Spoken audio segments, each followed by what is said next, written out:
Punta tayo sa Coffee Mart, guys. We're looking for 2 grinders. Sample tayo, sample.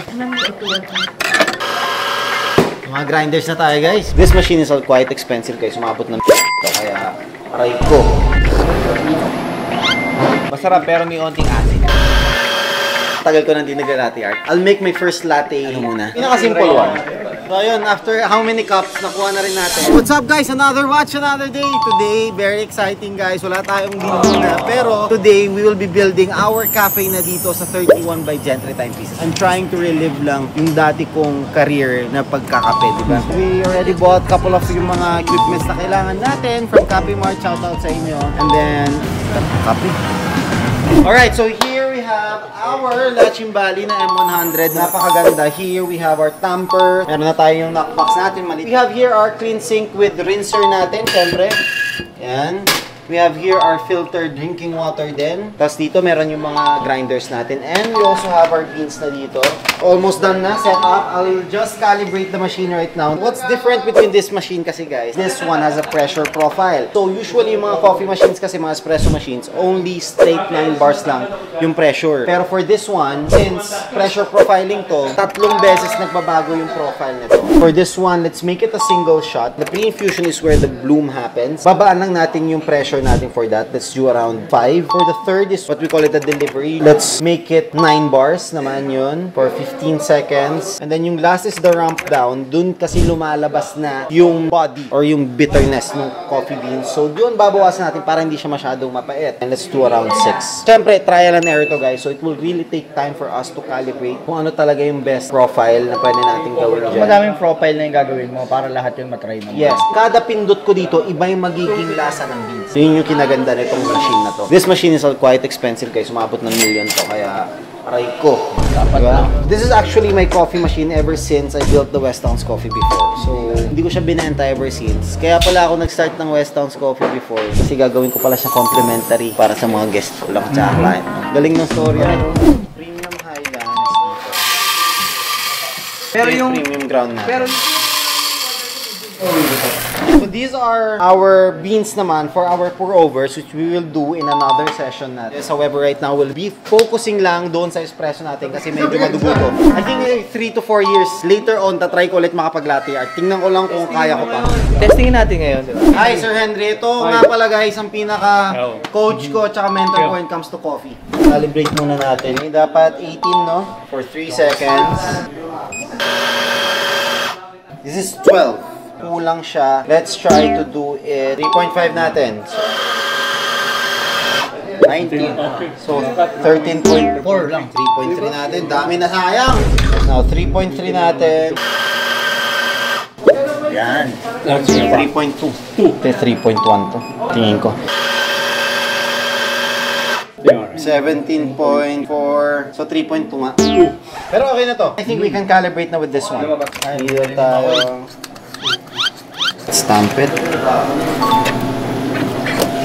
Okay, tear natin. And then let's try. It's a 125 dose. Check natin. Dapat yung extraction time natin will not exceed 30 seconds. Ang bagal ng dalo niya. Ibig sabihin medyo fine. Ano yung setting natin, Henry? 3.2. 3.2, 3.1. So we'll adjust to 4 later on. Kasi mas maganda yung flow. Ayun, nakita mo nahihirapan lumabas yung tubig. Ibig sabihin masyadong pino yung beans. Ayan na.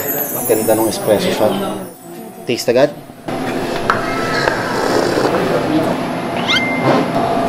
Citrus at the entrance. A bit medium body. No Walang body, no aftertaste. Yeah, okay, first trial natin. Tapon na agad. Okay, so adjust natin to ng konti. From 3, siguro gawin natin 3.5. Test ulit tayo. Let's make sure na 18 na yung 3.2 seconds natin na extraction. 50. Ranging niya. 50. Balik ako sa 3 to. Trial and error talaga. Try ulit natin.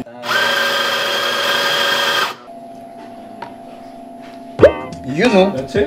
Now, distributor. Tapos purge natin. Testing. So wala tayong iniba. Anything sa pressure. Ayan, mas smooth na siya. Tama na yung grind size. That's the perfect grind size na. That is an amazing shot.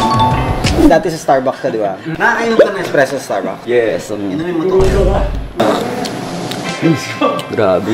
Dati kasi smoky. Smoky, tabako. Di ba? Hindi siya parang na kasi puro. Konting masanay ka pa, baka hanap-hanapin mo na nga. That's why you call it a chemistry of extracting espresso. You have the machine, you have the beans, and you have the barista. So kahit puro, Kanina ka medyo... naiinom siya ng ganyan. Wala pa siya sa profiling niya, Norm. Wala pa siya. Yung paghigop ng ganun, para yung ma-spray yung buong coffee sa buong palette mo. The louder, the better. The louder, the better. So ngayon naman, start tayo. Tapos ang tagal ko nang di nag-latte art. I'll make my first latte, ano muna. Pinaka-simple one.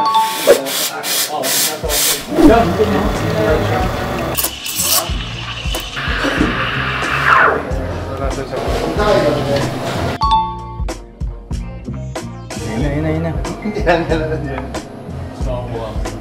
Kulang pa. Bro, gusto ko yung G3 ah. Kahit wala. Kulang pa. Ano yan? Palm beef? Not bad. Hindi pa natin nakukuha yung milk to coffee ratio na maganda. Nangingibabaw yung milk.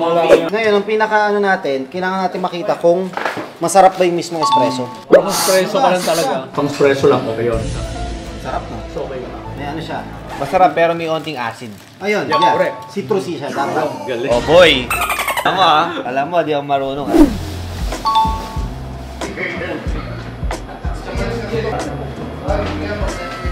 Kulang pa rin. Another one.